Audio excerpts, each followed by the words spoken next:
Olá pessoal, estou aqui de volta, professor Afonso Henriques, do curso de licenciatura em Matemática EAD, aqui da Universidade Estadual Santa Cruz. E dando continuação às nossas aulas, nós vamos entrar na terceira aula que trata especificamente sobre integrais duplas, sendo o nosso objeto de estudo com referência nos modelos já tratados anteriormente. Venha comigo. Como comentamos na abertura dessa aula, nós vamos tratar sobre integrais duplas. Eu já tinha escrito essa aqui para ganhar um pouquinho de tempo, mas antes de a gente entrar especificamente no estudo de integrais duplas, é importante a gente revisitar um pouco sobre a questão de estudo de integrais simples de funções reais de uma variável real. Quando estudamos integrais simples, apresentamos a definição de integral definida, e foi tratado praticamente apresentar uma definição praticamente como essa aqui. Seja f uma função real de uma variável real, definida em um intervalo fechado AB. A integral dessa função f nesse intervalo é dada por essa forma. Então, essa aqui é a integral definida. Nós temos aqui o símbolo de integral, que significa, esse símbolo, vocês viram lá na primeira vez que foi tratado, é um símbolo proveniente exatamente dessa letra S, que Leibniz ele esticou essa letra para simbolizar a soma de pequenos y. Né? Esses pequenos y se transforma em adicionar todos os pedacinhos de y, nós temos y. Mesma coisa que acontece, adicionar todos os pedacinhos de x, nós temos o x. Então, essa sigla, a história, você sabe muito bem, o professor deve ter comentado com vocês no primeiro momento que tiveram contato com integrais simples.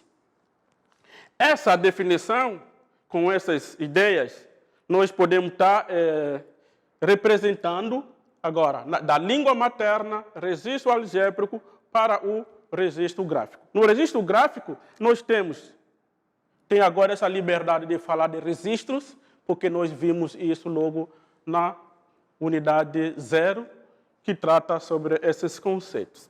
Então, no registro gráfico, olha só, registro gráfico não é o objeto.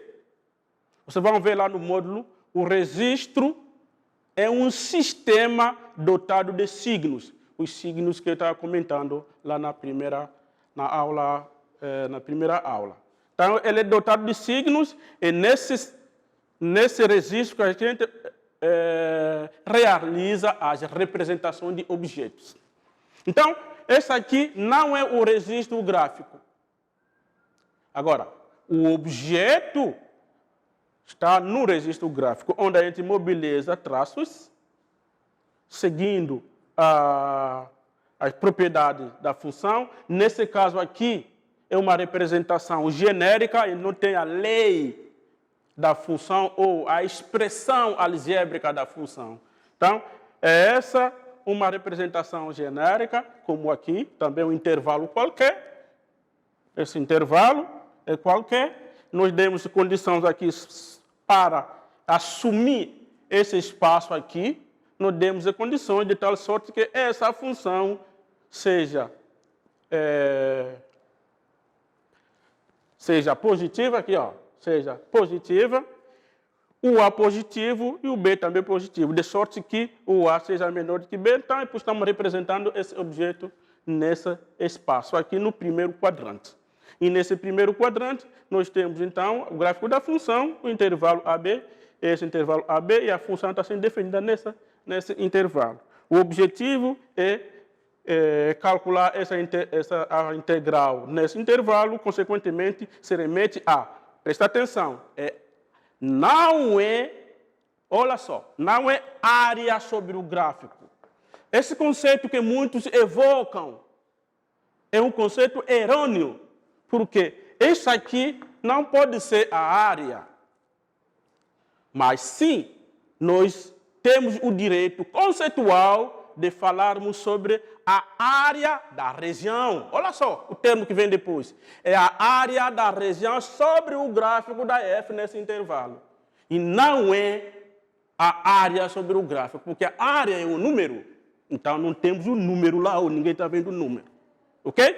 Então, o objetivo nessa ilustração é a gente evocar o conceito de área da região sobre o gráfico nesse intervalo AB. Então, da língua materna para o registro gráfico, nós temos isso. O desenvolvimento disso nos remete a um resultado numérico, a gente cai no registro numérico, como vimos lá naquele grupo de registro de representação. Para obtermos, porque a gente está retomando questão de integrais simples, nós vamos trabalhar lembrar como essa definição é apresentada para entrarmos e compreendermos melhor o conceito de integrais duplas propriamente dito. Então, para obtermos essa definição, essa integral, primeiro nós decompomos esse intervalo em subintervalo, é isso que estava escrevendo aqui. Primeiro passo, isso em 4 passos. O primeiro passo, particionar o intervalo AB ou decompor o intervalo AB em subintervalos, fazendo esse primeiro A como sendo o x0. Então, isso aqui, x0 igual a A. Depois, nós temos aqui x1, x2 e assim por diante. Digamos que aqui nós temos, vamos chamar aqui de xk menos 1 e xk. Aí continua, esse último vai ser o xn. Então, a gente faz essa decomposição e aqui nós temos o xn. Xn igual a B. O segundo passo, que o professor ensinou lá no cálculo, segundo passo que o professor fez lá no cálculo 1, é considerar um elemento genérico, um elemento qualquer nesse intervalo, no intervalo xk menos 1 e xk. Então, considerar de sorte que nós temos esse intervalo, nesse intervalo xk menos 1, nessa decomposição, nós temos aqui o comprimento desse intervalo, vamos chamar de delta xk menos xk menos 1. Observar essa região retangular, não é o retângulo, de novo, é região retangular, e a região retangular é delimitada por um retângulo, conceitualmente falando. E aí, a preocupação é calcular a área dessa região retangular, delta xk, essa delta xk. Isso aqui nos dá a área dessa região retangular, FWK delta xk. No quarto passo, o que a gente vai fazer? O que a gente fez lá, porque isso aqui já foi trabalhado quando vocês estudaram cálculo 1. Daqui, a gente considera agora a norma da partição. O que é isso, norma da partição? É o comprimento de maior subintervalo de todos os subintervalos, que ele vamos denotar por aqui, de se essa partição que a gente fez, a norma da partição, comprimento de maior subintervalo, esse subintervalo que nós temos lá, é xk menos 1, xk.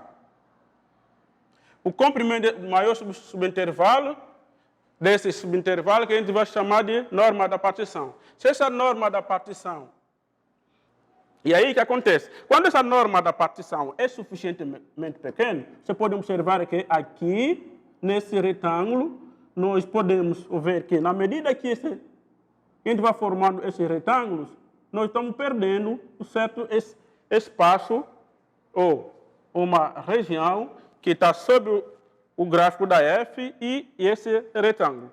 E na medida que a gente vai fazendo isso, quando a norma da partição vai ficando cada vez mais pequena, a gente vai cobrir e recuperar esse espaço. Então, quando a norma da partição é suficientemente pequeno, nós vamos ter que calcular o limite. O limite quando a norma da partição tende a zero, de todos esse somatório FWK delta XK, a norma da partição tende a zero desse somatório, isso aqui vai nos dar o que a gente chamou lá de integral da função f sobre a. Então, esses 4 passos que foram mobilizados para a gente chegar na representação dessa integral. Para integrais duplas, nós vamos fazer um procedimento análogo a esse. E esse procedimento análogo nos leva à definição ou à representação da integral. Desde que o limite exista. Observem que aqui uma função de uma variável é definida no intervalo, o subconjunto da reta. E a função, todas as funções de 2 variáveis são funções definidas sobre uma sub-região do plano, que seja do plano x e y, aqui, como está usando a piso como referência, plano, a gente chama aqui o eixo x, e lá o eixo y, lá o eixo z.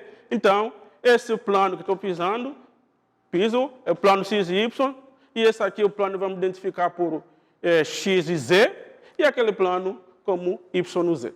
Então, as funções de 2 variáveis são definidas sobre o subconjunto do plano. Integrais duplas. Seja f uma função real, de 2 variáveis agora, 2 variáveis, subconjunto do plano. Dá referência ao plano x e y. Vou usar essa notação para identificar o plano x e y. Analiticamente, no registro. Então, nós temos uma região, que é um subconjunto do plano. Vamos identificar esse subconjunto do plano por R. Cuidado, não confundir o R de região. Nós vamos ter R de região e R do conjunto de números reais. Região, conjunto dos números reais. Então, estamos representando agora aqui é o subconjunto do plano, que é o crivo do plano. O crivo do plano. Conjunto de pontos x e y pertencente. Olha só a diferença. A R2, aqui a região, aqui subconjunto dos reais. E aí, esse subconjunto, o R é subconjunto dos reais. R elevado à potência 2 é subconjunto do plano. Onde x é menor do A é menor que x e x menor que B. E C menor do que y, menor do que D. Esse subconjunto assim representado, no registro gráfico, nós temos uma região que é um crivo do plano, que consiste em uma região retangular, uma região delimitada por um retângulo. Onde o x vai variar de A a B e y de C a D. No registro gráfico, a seguinte representação. Vamos usar também o primeiro quadrante. O A é maior que 0, que é menor do que B, menor que B. Não é igual. 0 também é menor do que C, menor do que D. Então, nós estamos dizendo o seguinte: da língua materna para o registro gráfico, nós estamos nos referindo a uma situação como onde que nós temos o A e aqui o B. E para Y, nós temos o C e aqui o D. Então, o eixo Y e aqui o eixo X. Esse que estamos vendo aqui é uma região retangular. O que a gente está fazendo agora? Eu estou fazendo a decomposição, ou subdividir, particionar essa região por meio de retas paralelas aos eixos coordenados. Quando a gente faz essa decomposição, está traçando esse. Observem que o traço é a mesma ideia de achurar uma região. No caso de integrais, estudo de integrais, esse achurar a região não pode ser aleatória, não pode só. O fato de estar fazendo isso, vocês vão ver que lá na frente, essa ideia remete a identificar o tipo de região que a gente está trabalhando. Então, aqui nós temos a variação de x e a variação de a. Então, essa região tem essa representação no registro gráfico. O gráfico da função, isso aqui vamos chamar de crivo da superfície, crivo da superfície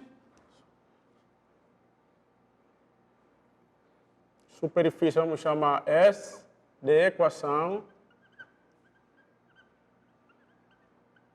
Z igual a f de x e y.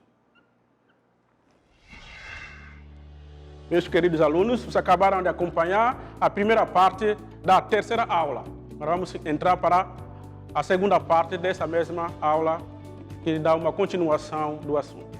Obrigado.